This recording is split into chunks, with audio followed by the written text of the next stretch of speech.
जीवन वैसा ही दिखाई पड़ता है जो हमारे भीतर है। लोग मुझसे आके पूछते हैं ईश्वर है, ईश्वर कहां है? मैं उनसे कहता हूं ईश्वर नहीं है, ईश्वर नहीं हो सकता, क्योंकि तुम्हारे भीतर आनंद का भाव नहीं। वो तो आनंद के भाव में देखी गई सत्ता है।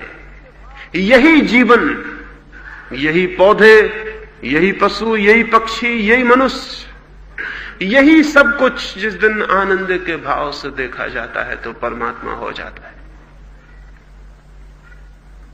संसार और परमात्मा दो नहीं है। एक ही अस्तित्व को दो ढंग से देखे जाने पर, दुख के ढंग से देखे जाने पर संसार है और आनंद के ढंग से देखे जाने पर परमात्मा है। तो जिन लोगों ने हमें यह सिखा दिया है कि जीवन दुख है, बुरा है, असार है, छोड़ो, भागो, जीवन से हटो, जीवन की सारी धाराएं तोड़ दो, सब खंडित कर दो, जीवन के सेतु अपने बीच सब द्वार तोड़ दो, सेतु तोड़ दो, जिन लोगों ने यह सिखाया वे लोग सोचते रहे होंगे कि मनुष्य जाति को परमात्मा की ओर ले जा रहे हैं, लेकिन वे ही लोग मनुष्य जाति को परमात्मा से वंचित करने का कारण बन गए। उन्होंने किस भांति सिद्ध कर दिया कि जीवन दुख है। किसी भी चीज को व्यर्थ सिद्ध करने का एक सीक्रेट है, एक राज है, एक रास्ता है, और एक ही रास्ता है किसी भी चीज को व्यर्थ सिद्ध कर देने का। और जिस आदमी को वो तरकीब हाथ में आ जाए वो किसी भी चीज को व्यर्थ सिद्ध कर सकता है। वो तरकीब है विश्लेषण, वो तरकीब है एनालिसिस। मैं एक गांव में गया, एक बहुत सुंदर जलप्रपात था, वहां पहाड़ से एक बहुत खूबसूरत नदी गिरती थी। चांदनी रात में जिन मित्र के घर में मेहमान था वो अपनी कार में लेके मुझे उस पहाड़ी पर गए। रास्ता थोड़ी दूर ही पहले खत्म हो जाता था, फिर थोड़ी दूर पैदल जाना पड़ता था। पूर्णिमा की रात थी और उस नदी का पहाड़ से गिरना और उसका गर्जन दूर तक सुनाई पड़ता था। हवाएं ठंडी हो गई थी और उस चांदनी रात में वो नदी एक अद्भुत आकर्षण की तरह हमें खींच लिए जाती थी। हम गाड़ी से नीचे उतरे, वो गाड़ी को जो ड्राइवर साथ लाया था वो गाड़ी के भीतर ही बैठा रहा। मैंने अपने मित्र को कहा कि आप अपने ड्राइवर को भी बुला लें। मैंने उस ड्राइवर को आवाज दी कि दोस्त तुम भी आ जाओ। उसने कहा क्या खाक रखा है वहां, कुछ पत्थर पड़े हैं और पानी गिरता है और वहां कुछ भी नहीं है। और वो ड्राइवर कहने लगा मैं तो हमेशा हैरान होता हूं कि लोग क्या देखने आते हैं, वहां कुछ भी नहीं है साहब, थोड़े से पत्थर पड़े हैं और पानी गिरता है। ये ड्राइवर धर्मगुरु हो सकता था।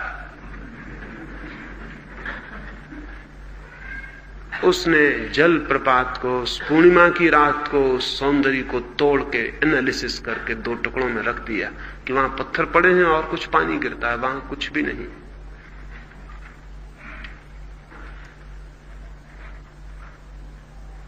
एक कवि देखता है फूल में किसी न मालूम किस सौंदर्य की प्रतिमा को।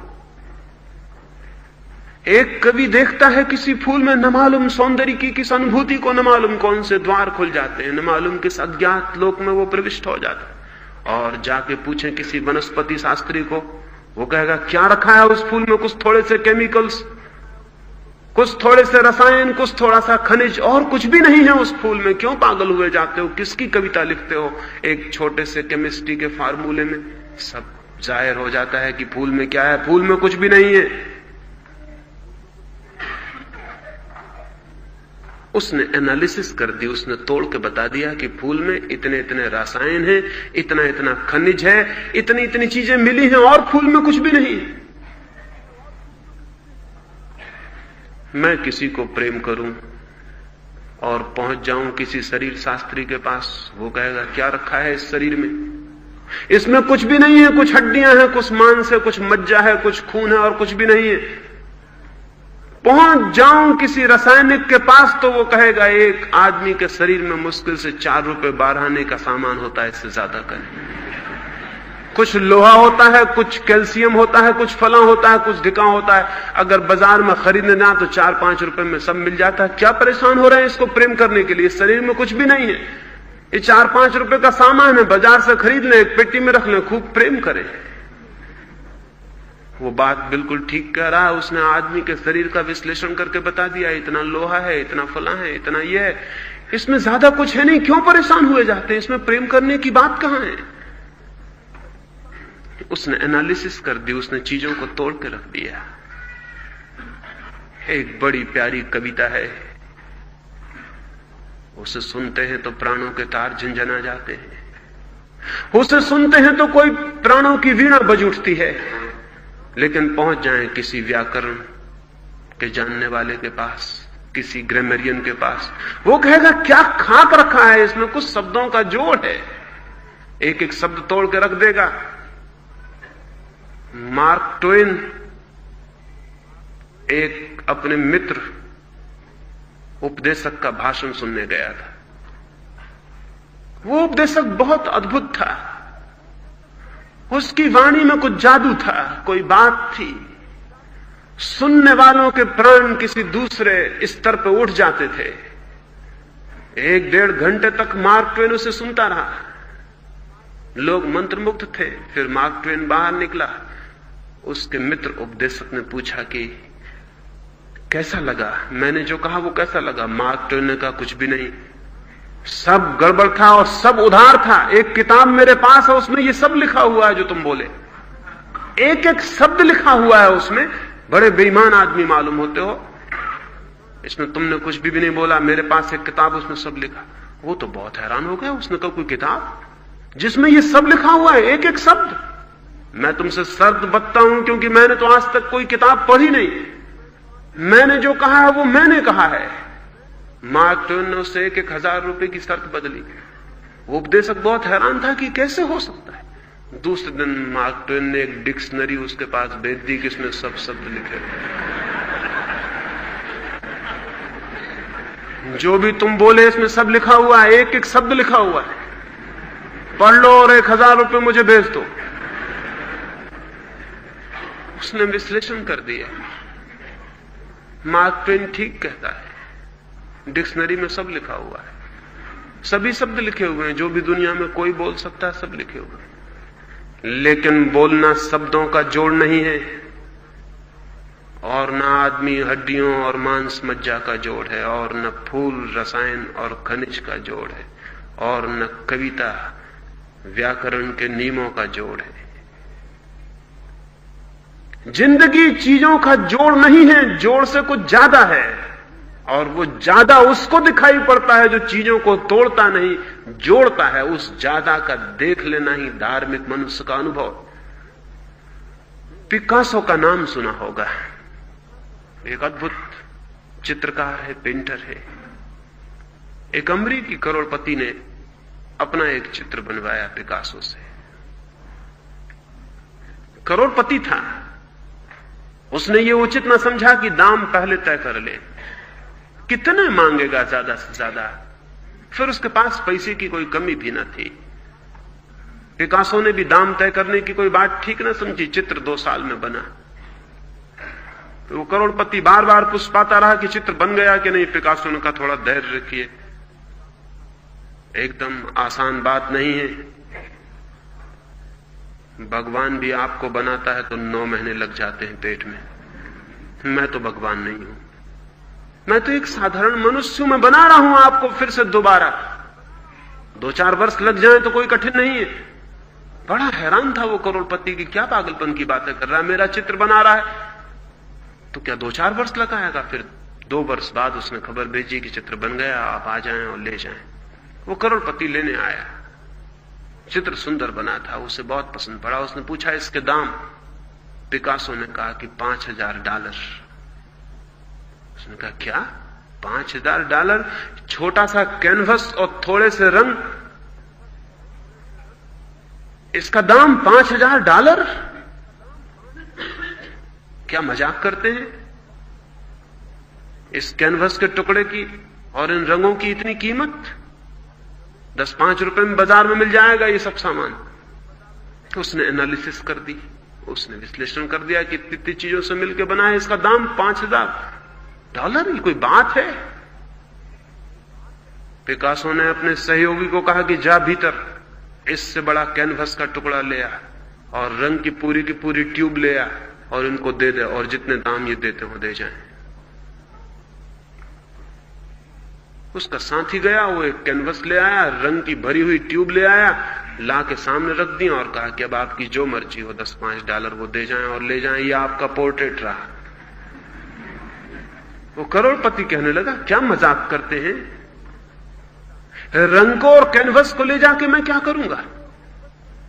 तो पिकासो ने कहा, फिर याद रखें, चित्र रंग और कैनवस का जोड़ नहीं, उन दोनों से कुछ ज्यादा है। रंग और कैनवस के द्वारा हम उसको उतारते हैं जो रंग और कैनवस नहीं है। रंग और कैनवस सिर्फ अपॉर्चुनिटी है, सिर्फ अवसर है। उनके माध्यम से हम उसको प्रकट करते हैं जो कि रंग और कैनवस के बाहर है, और रंग और कैनवस से जिसका कोई संबंध भी नहीं है।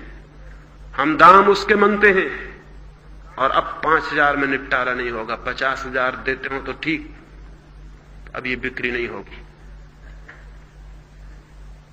वो $50,000 उस चित्र के दिए गए। वो उसे $5 की भी चीज न मालूम पड़ती थी, वो $50,000 की कैसे दिखाई पड़ी? दिखाई पड़ी इसलिए कि अगर चीजों को हम तोड़ के देखें तो 2 कौड़ी की हो जाती हैं, और उनको जोड़ के देखें तो उनमें एक अद्भुत अर्थ प्रकट हो जाता है। जीवन में अगर दुख और निसार और असार को साधना हो तो तोड़ के देख लें पूरी जिंदगी को, सब व्यर्थ हो जाएगा। और अगर जिंदगी में परमात्मा को खोजना हो तो एनालिसिस नहीं, सिंथेसिस, चीजों को जोड़ के देखना है, और ग्रेटर टोटलिटी में, और बड़ी समग्रता में, और बड़ी समग्रता में चीजों को जोड़ कर देखना है। अंततः एक पूरी इकाई में सारी चीजें जिस दिन जोड़ के देखी जाती हैं, उस दिन परमात्मा प्रकट हो जाता है। तो दुख का मार्ग है विश्लेषण, और आनंद का मार्ग है संश्लेषण। केवल वे ही लोग आनंद को उपलब्ध होते हैं जो संश्लेषण की विधि में दीक्षित हो जाते हैं। लेकिन हम सारे लोग विश्लेषण की विधि में दीक्षित किए गए हैं। पहले धर्मों ने विश्लेषण सिखाया, फिर पीछे विज्ञान ने विश्लेषण सिखाया, और संश्लेषण की कोई शिक्षा नहीं रह गई कि हम चीजों को जोड़ के देख सकें, हम चीजों को इकट्ठा होकर देख सकें, हम चीजों को उनके इकट्ठेपन में देख सकें, उनके टुकड़े टुकड़े, अंशों में नहीं, खंडों में नहीं। जीवन में जो भी श्रेष्ठ है वो अखंड में है, और जीवन में जो भी व्यर्थ है वो खंडों में है। किसी भी चीज को व्यर्थ करना हो, खंडों में तोड़ लें और देख लें, वो व्यर्थ हो जाएगी। और किसी भी चीज को सार्थक करना हो तो उसे अखंड में देखें और वो सार्थक हो जाएगी।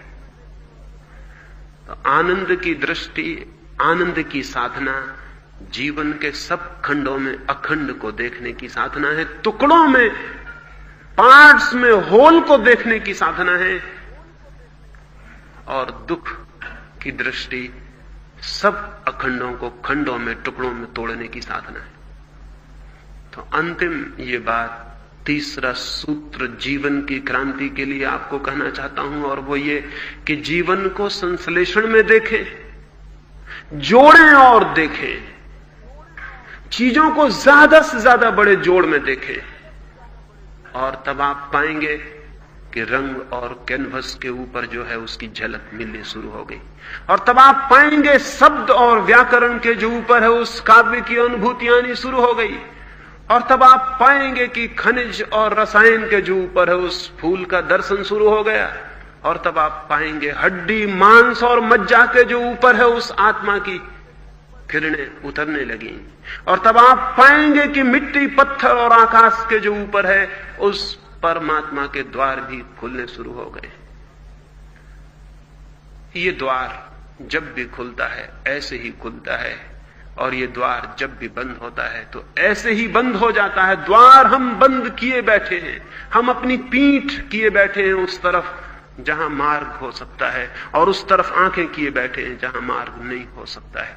इसलिए हम दुखी हैं, इसलिए हम पीड़ित हैं, इसलिए हम परेशान हैं। और इस परेशानी में, इस दुख में, इस पीड़ा में, इस अशांति में हम किन्हीं भी द्वारों पर भीख मांगने खड़े हो जाते हैं कि हमें कोई रास्ता बताओ। और रास्ता बताने वाले लोग मिल जाते हैं, लेकिन मजा यह है कि वही लोग हैं रास्ता बताने वाले लोग जिनने ये सारी की सारी समस्या खड़ी कर दी। वो फिर यही समझाते हैं कि जीवन आसार है, जब तक जीवन को आसान ना समझोगे शांत नहीं हो सकोगे। वो समझाते हैं जीवन दुख है, छोड़ो जीवन को, हटो जीवन से, सन्यास की तरफ चलो, छोड़ो सब, पलायन करो, भागो जीवन से, तभी शांति मिलेगी। जीवन में कभी किसी को शांति मिलेगी? जीवन को छोड़ने से शांति मिलती है। संसार को छोड़ो तो शांति मिलती है, शरीर को छोड़ो तो शांति मिलती है। और छोड़ो तो इस समझाने के लिए सब व्यर्थ है, जानो दुख है, पीड़ा है, सब आसार है, ये जानो। मैंने सुना है एक रात स्वर्ग के एक रेस्तरां में बड़ा मजा हो गया। इधर जमीन पर देख देख के देवताओं ने भी रेस्तरां वगैरह खोल लिए होंगे स्वर्ग में, क्योंकि देवता आदमी से पीछे रह जाएं इसका कोई कारण तो नहीं। तो एक रेस्तरां है स्वर्ग का। लाओ त्से चीन का एक अद्भुत विचारक बुद्ध को हाथ पकड़े हुए उस रेस्तरां में लिए चला जा रहा है। पीछे पीछे कन्फ्यूशियस भी चला आ रहा है। वो तीनों जाके टेबल पे बैठ गए। बुद्ध तो आंखें बंद किए हुए हैं। वो कहते हैं मुझे बाहर जाने दो, मुझे कुछ रस रंग नहीं आता है इन सब बातों में। वहां अप्सराएं नाचे चली जाती हैं। बुद्ध कहते हैं मैंने बहुत अप्सराएं देखी, मैंने बहुत नाच देखे, उन सबको छोड़ के ही तो मैं जंगल भाग गया था, मुझे नहीं देखने हैं ये सब। वहां आंख बंद किए बैठे। कन्फ्यूशियस आधी आंख खोल के देख रहा है, क्योंकि कन्फ्यूशियस कहता था अति एक्सट्रीम पे कभी नहीं होना चाहिए। न तो पूरी आंख खोलो, न पूरी आंख बंद करो, न आधी से देखते रहो। आधी बंद भी रखो, जरूरत पड़े तो बंद में भी सम्मिलित हो जाओ, जरूरत पड़े तो खुली में भी सम्मिलित हो जाओ। तो आधी आंख से नाच भी देखे चला जाता है, आधी आंख से वो ध्यान में भी बना चला जाता है। लेकिन लाओस से तो पूरा डमाडोल हुआ जा रहा है। वो टेबल ठोक रहा है, उसके पैर थिरक रहे हैं, वो तो नाच में लीन हो गया है, वो तो आनंद से भर गया है। और तभी एक अप्सरा नाचती हुई आती है। वो हाथ में एक जीवन के रस की प्याली लिए हुए है, जीवन रस की प्याली भरे हुए है। और वहां के कहती है कि जीवन रस लेंगे, जीवन रस पिएंगे। बुद्ध ने तो बिल्कुल पीठ फेर ली और आंख बंद कर ली और कहा जीवन का नाम ना ले यहां। जीवन तो दुख है, जीवन तो पीड़ा है, जीवन तो आसार है, नाम मत ले जीवन का। यहां ये जीवन ही बंधन है, हटो यहां से दूर। कहा कि मुझे बाहर ले चलो, मैं यहां नहीं बैठना चाहता हूं, जहां जीवन की चर्चा होती वहां भी नहीं रुकना चाहता हूं, मुझे नहीं पीना है, मैंने बहुत देख लिया, जीवन बहुत कड़वा है। कन्फ्यूशियस आधी आंखों से देख भी रहा है, आंखें बंद भी की है। उसने कहा एक घूंट तो कम से कम लेकर देख लूं, क्योंकि बिना पिए कह देना कि कड़वा है अति है, एक्सट्रीम है।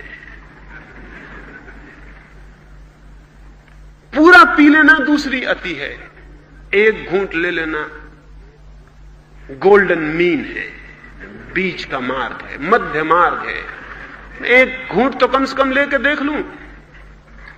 उसने एक घूंट उस जीवन रस की प्याली से पिया और कहा कि नहीं नहीं, कोई सार नहीं है, न तो आनंदपूर्ण है न दुखपूर्ण है।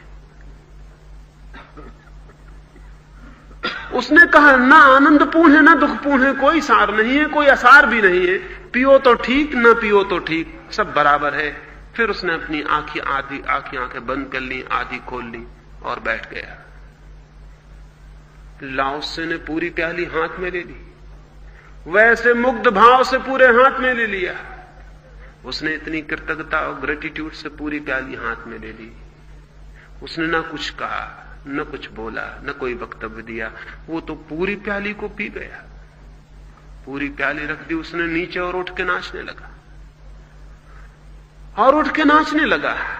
अल्लाह कन्फ्यूशियस उससे पूछने लगा कि क्या हुआ बता। उसने कहा जो हुआ वो बताया नहीं जा सकता, लेकिन उसे केवल वे ही जानते हैं जो पूरे जीवन को पी लेते। उसे केवल वे ही जानते हैं जो पूरे जीवन के साथ एक रस हो जाते हैं। उसे केवल वे ही जानते हैं जो पूरे जीवन में तल्लीन हो जाते हैं, पूरे जीवन में डूब जाते हैं। उसे वे नहीं जानते जो किनारे पे बैठे रहते हैं, जो जीवन की धारा में पूरी डुबकी ले लेते हैं, वही जानते हैं। वो नाचने लगा, वो भाव विभोर। ये तीन दृष्टियां हो सकती। न बुद्ध से कोई मतलब है मुझे, न कन्फ्यूशियस से, न लाओसे से। ये कहानी किसी पुराण में नहीं लिखी है, नहीं तो आप खोजबीन में लग जाएं फिर मुझे दोष दें कि ये भविष्य में कभी कोई पुराण लिखा जाएगा तो उसमें लिखी जाएगी, यह भी लिखी हुई नहीं है। एक दृष्टि है कि जीवन को छुओ ही मत, आंख पूरी बंद कर लो। ये दृष्टि घातक है। ये दृष्टि कभी जीवन के सत्य को नहीं जान सकती। एक दृष्टि है बीच में तटस्थ हो जाओ, आधी आंख खुली आधी बंद रखो। ये उदासीन की दृष्टि है, दुखी की नहीं, उदासीन की दृष्टि है। पहली दृष्टि पहले पत्थर फोड़ने वाले की दृष्टि है, जो कहता अंधे हो, देखते नहीं कि पत्थर तोड़ रहा हूं। ये दूसरी दृष्टि उदास आदमी की दृष्टि है, जो उदासी से, सुस्ती से आंखें ऊपर उठाता और कहता अपनी रोटी कमा रहा हूं। न इसमें कोई आनंद का भाव है, न कोई दुख का भाव है। एक बोझिलता है, एक बोर्डम, एक ऊप का भाव है, अपना काम कर रहे हैं। ये दूसरी दृष्टि है। और एक तीसरी दृष्टि है जीवन के पूरे रस में तल्लीन हो जाने की। वो पूरी दृष्टि है उस पत्थर तोड़ने वाले की जो कहता है भगवान का मंदिर बना रहा हूं। जीवन संश्लेषण से देखा जाए तो जीवन भगवान को बनाने की एक प्रक्रिया हो जाती है। और जीवन को उसकी परिपूर्णता में जिया जाए और डूबा जाए, जीवन के सारे रसों में, जीवन के सौंदर्य में, जीवन के आनंद में, जीवन के फूलों में, जीवन की सुगंध में, जीवन के संगीत में, जीवन के पूरे रस को पी लिया जाए तो फिर कोई नाच उठता है उसकी कृतज्ञता में, उसके ग्रेटिट्यूड में, उसके धन्यवाद में। फिर उसके हाथ उसके धन्यवाद के लिए जुड़ जाते हैं, उसके प्राण प्रार्थना से भर जाते हैं। और इस आनंद के नृत्य में उसे पहली दफे उसकी झलक मिलती है, जो है केवल आनंद की पुलक में ही उसकी झलक मिलती है, जो है दुखी आंख बंद किए बैठे रह जाते हैं और वंचित रह जाते हैं। और जो एक बार इस आनंद की पुलक से जीवन को देखने में समर्थ हो जाता है, एक किरण भी जिसके जीवन में इस आनंद की उतर आती है, धीरे धीरे धीरे सारा जीवन रूपांतरित हो जाता है, सब ट्रांसफॉर्म हो जाता है। फिर उसे कांटे नहीं रह जाते, फिर उसे फूल ही फूल हो जाते हैं, फिर उसे रातें नहीं होती, फिर उसे दिन ही दिन हो जाते हैं, फिर उसे आंसू नहीं रह जाते, फिर उसके लिए गीत ही गीत हो जाते हैं। एक छोटी सी घटना और अपनी चर्चा में पूरी करना चाहूंगा। एक सांझ की बात है, आकाश में बादल घिर गए हैं, वर्षा के दिन आने के करीब हैं, एक आध दिन और वर्षा होगी। घुमड़ घुमड़ के बादल आने शुरू हो गए हैं। दो भिक्षु, दो सन्यासी भागे हुए जा रहे हैं एक रास्ते पर अपने झोपड़े की तरफ। वर्षा आ रही है। अब वे 4 महीने अपने झोपड़े में रहेंगे। 8 महीने वे घूमते रहते, भटकते रहते, रोटी मांगते रहते हैं और जीवन बांटते रहते हैं। 2 कौड़ी की चीज लोगों से ले लेते हैं, शरीर को चलाते हैं और अमृत लुटाते रहते हैं। 8 महीने भागते रहते हैं गांव गांव, रास्तों रास्तों, कि किसी के रास्ते पर एक दिया जल जाए, कि किसी रास्ते पे एक फूल रखाएं। फिर 8 महीने भागने के बाद 4 महीने वर्षा, वो अपने झोपड़े पे वापस लौट आते हैं। वो भागे चले जा रहे हैं। झोपड़ा उन्हें दिखाई पड़ने लगा है। नदी के उस पार, पहाड़ के पास उनका झोपड़ा है, लेकिन जैसे जैसे वो निकट आते हैं वो कुछ हैरान हुए जा रहे हैं। जवान भिक्षु है, एक बूढ़ा भिक्षु है। जवान भिक्षु आगे है थोड़ा, बूढ़ा पीछे। फिर वो जवान भिक्षु देख पाता है कि झोपड़ा तो टूटा पड़ा है, आधा झोपड़ा हवाओं में उड़ गया मालूम होता है, आधा छप्पर जमीन के पास पड़ा हुआ है। गरीब का झोपड़ा, उसमें बड़ी ताकत तो नहीं होती। वो तो हवाओं की कृपा से बना रहता है, नहीं तो हवाएं कभी भी उसको गिरा दें। उसका कोई बल तो नहीं होता, उसका कोई अधिकार तो नहीं होता कि वो बना ही रहेगा। वो तो बना रहता है। ये चमत्कार है गरीब का झोपड़ा, उसके बने रहने की कोई वजह नहीं, कोई कारण नहीं। हवाओं की कृपा समझें कि बना रहता है। वो तो क्रोध से भर गया है वो भिक्षु। उसने लौट के अपने बूढ़े भिक्षु का देखते हैं, जिस भगवान के गीत गाते फिरते हैं हम, जिस भगवान के लिए सांसें लेते हैं, जिस भगवान के लिए जीते हैं, वो भगवान इतनी भी फिक्र नहीं कर सकता है कि हमारा झोपड़ा बचा ले। ऐसी ही बातों से तो अविश्वास पैदा हो जाता है। ऐसी ही बातों से लगता है कि नहीं है कोई भगवान, सब झूठी है बकवास। गांव में पापियों के महल खड़े हैं, उनमें से किसी का छप्पर नहीं गिर गया और कोई मकान नहीं टूट गया, और हम भिखारियों के मकान को तोड़ दिया तुम्हारे भगवान ने। अब रखो तुम अपने भगवान को, मुझे छुट्टी दो, बहुत हो गई ये बकवास, भगवान भगवान कुछ भी नहीं। अब वर्षा में क्या होगा? वर्षा सिर पर है, बादल आकाश में गिर गए, घुमड़ते हैं, बिजली चमकती है, क्या होगा? आप कहां ठहरोगे? वो इतने क्रोध में है कि देख भी नहीं पाया कि जब वो चिल्ला रहा है तब बूढ़ा भिक्षु क्या कर रहा है। जब बूढ़े भिक्षु ने कोई उत्तर नहीं दिया तो उसने अपनी आंखें पहुंची, क्रोध में उसकी आंखों में धुंध आ गई है, खून आ गया। लौट के आंखें खोली तो देखा कि वो भिक्षु बूढ़ा तो हाथ जोड़े आकाश की तरफ बैठा और उसकी आंखों से आंसू बह जाते, न मालूम किस आनंद से झरना बहा जाता है। उसने उसे हिलाया और कहा क्या करते हो, लेकिन वो बूढ़ा कुछ बुदबुदा रहा है। वो कह रहा है कि हे भगवान तेरी कृपा अनूठी है, हवाओं का क्या भरोसा, आंधियों का क्या भरोसा, पूरा झोपड़ा भी उड़ा के ले जा सकती थी, आधा बचाया तो जरूर तूने ही बचाया होगा, जरूर तूने ही बचाया होगा। वो बुदबुदा रहा है, उसके हाथ जुड़े हैं, उसकी आंखों से आंसू बहे चले जा रहे हैं, उसके चेहरे पे एक रोशनी झलक रही है। वो ये कह रहा है कि जरूर आंधियों का क्या भरोसा, आंधियों का क्या भरोसा, पूरा झोपड़ा उड़ा के ले जा सकती थी, जरूर तूने रोका होगा, जरूर तूने बाधा दी होगी, नहीं तो आधा कैसे बचता। धन्यवाद, आधे झोपड़े से भी काम चल जाएगा। जब तूने समझा कि आधा हमारे लिए काफी है तो हम कैसे समझें कि ना काफी है, जरूर आधे से काम चल जाएगा। वो जवान तो क्रोध से भर गया है इस बात को सुन के, और फिर वे दोनों झोपड़े पर पहुंच गए। बूढ़ा तो ऐसे आनंद मग्न घूम रहा है झोपड़े में जिससे झोपड़ा महल हो गया हो, जिससे मिट्टी का झोपड़ा सोने का बन गया हो। झोपड़ा टूटा पड़ा है, ध्वंस, और वो जवान क्रोध से भरा हुआ है। फिर रात उतर आई और बादल चमकने लगे और बिजलियां गरजने लगी और जोर की आवाजें होने लगी, और वे दोनों सो गए हैं। जवान रात भर करवटें बदल रहा है, क्योंकि जो क्रोध में है वो सो कैसे सकता है। वो करवटें बदल रहा है, उसके मन में क्रोध घना होता जा रहा है। ऊपर आकाश दिखाई पड़ रहा है, बिजली चमक रही है, पानी की बूंदें पड़ने लगी हैं, उसका क्रोध घना होता जा रहा है।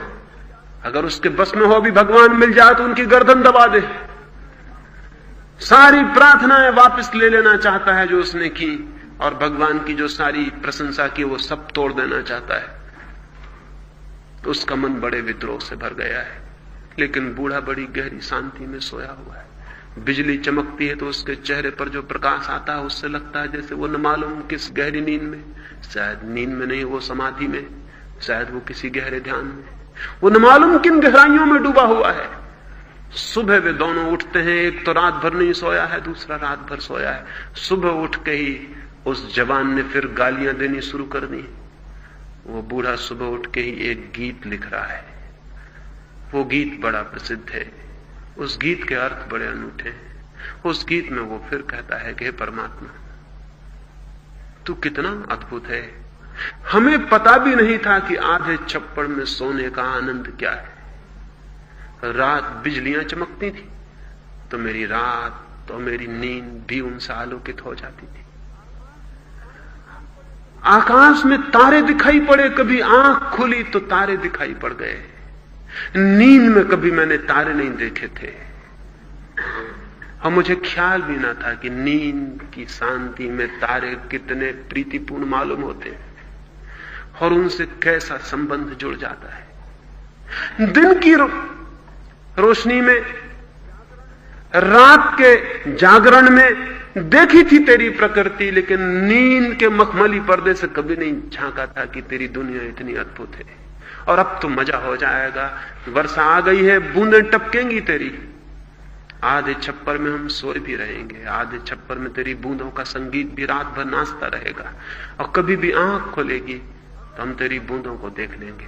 अगर हमें पता होता कि इतना आनंद है तो हम तेरी हवाओं को कभी तकलीफ न देते, हम खुद ही आधा छप्पर तोड़ देते, लेकिन हमें यह पता ही नहीं था। ये एक धार्मिक व्यक्ति की जीवन के प्रति दृष्टि है। न तो आपके मंदिर में जाने से आप धार्मिक होते, न आपकी मस्जिद में जाने से आप धार्मिक होते, ना आप गीता के चरणों में सिर रखने से धार्मिक होते हैं, और ना आप कुरान को सिर पर ढोने से धार्मिक होते हैं।